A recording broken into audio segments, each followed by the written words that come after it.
जय श्री कृष्णा दोस्तों। श्रीमद् भागवत गीता एक ऐसा पवित्र ग्रंथ है जो अनगिनत लोगों को सदियों से जीवन का सच्चा अर्थ, उद्देश्य और कर्म का मार्ग सिखाता आया है। इस ग्रंथ में छुपा ज्ञान हमें सही दिशा में आगे बढ़ने की प्रेरणा देता है। यदि आपके जीवन में कोई समस्या है तो इन उपदेशों को ध्यान से सुने और गहराई से समझें। इन उपदेशों में ऐसी दिव्य शक्ति है जो आपकी हर इच्छा को पूर्ण कर सकती है, आपके जीवन की हर कठिनाई को सरल बना सकती है और हर दुख को समाप्त कर सकती है। गीता का ज्ञान हमारे जीवन का सच्चा पथ प्रदर्शक है जो हमें सच्ची शांति और सुख का अनुभव करवाता है।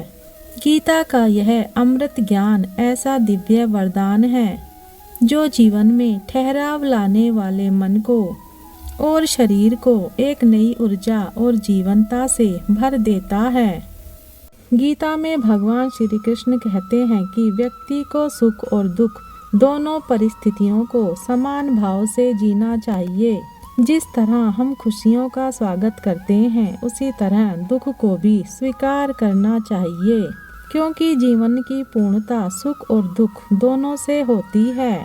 महाभारत का युद्ध समाप्त हो चुका था और युधिष्ठिर ने हस्तिनापुर की राजगद्दी संभाल ली थी। सब कुछ सामान्य हो रहा था, लेकिन एक दिन ऐसा आया जो पांडव नहीं चाहते थे। भगवान श्री कृष्ण द्वारका लौटने वाले थे। सारे पांडव दुखी थे क्योंकि श्री कृष्ण उनके लिए सिर्फ एक भगवान नहीं बल्कि उनके परिवार का हिस्सा थे। उनका जाना उनके लिए असहनीय था, लेकिन श्री कृष्ण को तो जाना ही था। श्री कृष्ण सभी से मिलकर उपहार देकर विदा ले रहे थे। अंत में वे पांडवों की माता और अपनी बुआ कुंती से मिले। श्री कृष्ण ने कुंती से कहा, आपने आज तक अपने लिए मुझसे कुछ नहीं मांगा, आज कुछ मांग लीजिए, मैं आपको कुछ देना चाहता हूँ। कुंती की आंखों में आंसू आ गए। उन्होंने रोते हुए कहा, हे श्री कृष्ण, अगर कुछ देना ही चाहते हो तो मुझे दुख दें, मैं बहुत सारा दुख चाहती हूँ। श्री कृष्ण आश्चर्यचकित हो गए और पूछा, ऐसा क्यों, तुम्हें दुख क्यों चाहिए? कुंती ने जवाब दिया, जब जीवन में दुख रहता है तो तुम्हारा स्मरण भी रहता है, हर वक्त तुम याद आते हो। सुख में तो कभी कभी ही तुम्हारी याद आती है। तुम याद आओगे तो मैं तुम्हारी पूजा और प्रार्थना भी कर सकूंगी। कुंती के इन शब्दों में गहरा सत्य छिपा था। जीवन की पूर्णता सुख और दुख दोनों से होती है।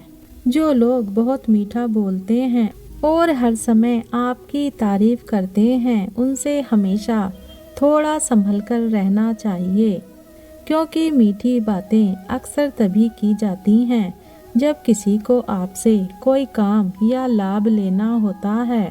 तारीफ में हमेशा कोई ना कोई उद्देश्य छिपा होता है और जीवन में यह मुफ्त में नहीं मिलता। जो आपकी तारीफ कर रहा है उसका कोई मकसद जरूर है और उसके लिए आपको किसी न किसी रूप में कुछ ना कुछ चुकाना पड़ता है। जो आपकी आज अत्यधिक प्रशंसा करते हैं या बहुत मीठा बोलते हैं, उनसे थोड़ी सावधानी बरतें। भगवान श्री कृष्ण ने कहा है, तुम्हारा क्या गया जो तुम रोते हो? तुम क्या लाए थे जो तुमने खो दिया? तुमने क्या पैदा किया था जो नष्ट हो गया?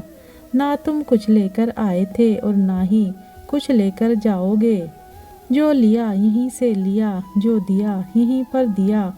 खाली हाथ आए थे, खाली हाथ ही जाओगे। जो आज तुम्हारा है कल किसी और का था, परसों किसी और का होगा। तुम इसे अपना समझकर मग्न हो रहे हो। बस यही प्रसन्नता तुम्हारे दुखों का कारण है।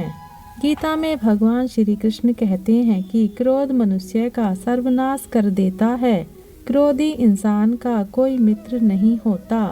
हर इंसान उससे दूर भागता है, उसके सारे रिश्ते समाप्त हो जाते हैं। जो इंसान अपने क्रोध को नहीं संभाल सकता वह जिंदगी में कुछ भी नहीं संभाल सकता। क्रोध करना व्यर्थ है। यदि क्रोध में आकर आप प्रतिक्रिया दे रहे हैं तो इसका अर्थ यह है कि आपको ईश्वर के बनाए कानून यानी कि कर्म पर भरोसा नहीं है। इसीलिए भगवान कृष्ण कहते हैं कि क्रोध से मनुष्य की मति मारी जाती है यानी मूढ़ हो जाती है, जिसके परिणाम स्वरूप स्मृति भ्रमित हो जाती है। स्मृति भ्रम से मनुष्य की बुद्धि नष्ट हो जाती है। बुद्धि नष्ट होने पर व्यक्ति खुद अपना ही नाश कर बैठता है। भगवान श्री कृष्ण कहते हैं कि जो व्यक्ति ना कभी हर्षित होता है, ना द्वेष करता है, ना शोक मनाता है, ना कामना करता है तथा जो शुभ और अशुभ कर्मों का त्यागी है, ऐसा भक्ति युक्त पुरुष ही मुझे अति प्रिय है। गीता में भगवान श्री कृष्ण कहते हैं कि हमें उन लोगों से सावधान रहना चाहिए जो बहुत मीठे बोलते हैं या ज़्यादा तारीफ करते हैं। भगवान श्री कृष्ण कहते हैं हमें अपने अंदर शांति को स्थापित करना चाहिए। अशांत मन केवल दुख ही लाता है, जबकि शांत मन जीवन को प्रेम और आनंद से भर देता है। खुशी और दुख मन की स्थिति से उत्पन्न होती हैं। अशांत मन दुख और शांत मन सुख की सृष्टि करता है। अक्सर हमारे मन में शंकाएं उत्पन्न हो जाती हैं जो गलत फहमियों का सृजन करती हैं। यह शंकाएं हमारे जीवन को खुशियों से वंचित कर देती हैं। इसलिए श्री कृष्ण ने हमें सिखाया है कि हमें अपने मन को नियंत्रित करना चाहिए। जो व्यक्ति अपने मन को नियंत्रित कर लेता है उसका मन उसका सबसे बड़ा साथी बन जाता है, जबकि जो अपने मन को नहीं नियंत्रित कर पाता उसका मन उसका सबसे बड़ा शत्रु बन जाता है। भगवत गीता यह सिखाती है कि हमारी सफलता और असफलता हमारी संगत पर निर्भर करती है। दोस्तों कहते हैं कि अच्छी संगत हमारे जीवन को सुंदर बनाती है, जबकि बुरी संगत हमें नुकसान पहुंचा सकती है। इसलिए हमें संगत को सावधानी से चुनना चाहिए। भीष्म पितामह ब्रह्मचारी और धर्मात्मा थे, लेकिन वे अंत में अधर्म के पक्ष में खड़े हो गए।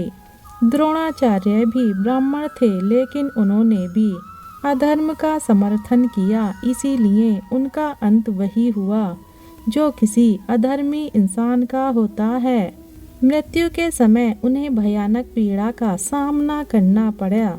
इससे हमें यह सीखना चाहिए कि गलत संगत नहीं रखनी चाहिए, क्योंकि यह हमें इनसे सीखना चाहिए कि गलत संगत में नहीं रहना चाहिए, क्योंकि यह हमें उनके कर्मों की सजा भी भुगतनी पड़ती है। यह बात श्रीमद् भगवत गीता में बताई गई है कि जीवन में किए गए कार्यों में संगति हासिल करनी चाहिए और अपने कार्य के गुरु बनने चाहिए। मुसीबत के समय अधूरा ज्ञान किसी भी काम का सहारा नहीं देता। हमें अपने ज्ञान में परिपूर्णता प्राप्त करनी चाहिए ताकि हम किसी एक विषय में दक्षता हासिल कर सकें।